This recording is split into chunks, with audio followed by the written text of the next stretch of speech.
This is a question for not just like MAGA people, but anti-woke people, anti-trans, anti-LGBTQ, anti-immigrant.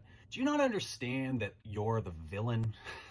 I should really be going to sleep, but I saw this and I needed to answer. So they don't. At least I didn't. I'm sure some truly enjoy being the contrarian heel or cheering for the heel. But speaking as someone who grew up in a fairly conservative home, I never saw myself as a villain when I was a teenager. When I was younger, I was involved in a lot more subtle culture war stuff than I ever realized, partly because conservative political agents have done a very effective job of convincing churches to muddy the message of the gospel with conservative talking points, which is strange because they're kind of antithetical. I grew up trying to get friends to come to church with me, to go to Sunday school and youth group, and for me, it was pitched as if your friend gets hit by a car tomorrow and they're not attending our youth group, they're gonna go to hell. And I didn't want my friends to be tortured for all eternity. It didn't occur to me that maybe if Jesus loved my friends as much as my preacher said he did, he might not refuse to forgive their sins if they hadn't prayed a specific prayer by the Billy Graham organization. And of course, when I'd ask my friends to come to youth group, it'd be, well, if I go to church, I can't watch The Simpsons anymore, or I wouldn't be allowed to smoke or do drugs. And not that any of my friends were ever cool enough to smoke or do drugs,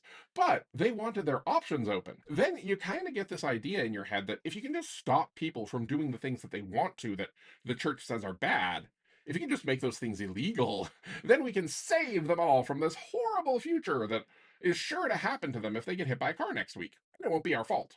I can relax. I feel like as you get older, you get trained into this attitude of I need everyone to understand that I know better than them. And they just need to let me take away everything important to them so they can obey a God who they don't even think exists. And I can be right. Who doesn't like being right, even if you're wrong? And then it stops being about God because God isn't really giving you any positive feedback. And then it starts being more about your pastor, your preacher, your minister, and the politicians who you worship in place of God because they actually will pat you on your head and rub your tummy and tell you that you've been a good little obedient puppy. And people love belly rubs. When you've been conditioned to try and control other people so they don't burn in hell for all eternity, sometimes a belly rub feels really good.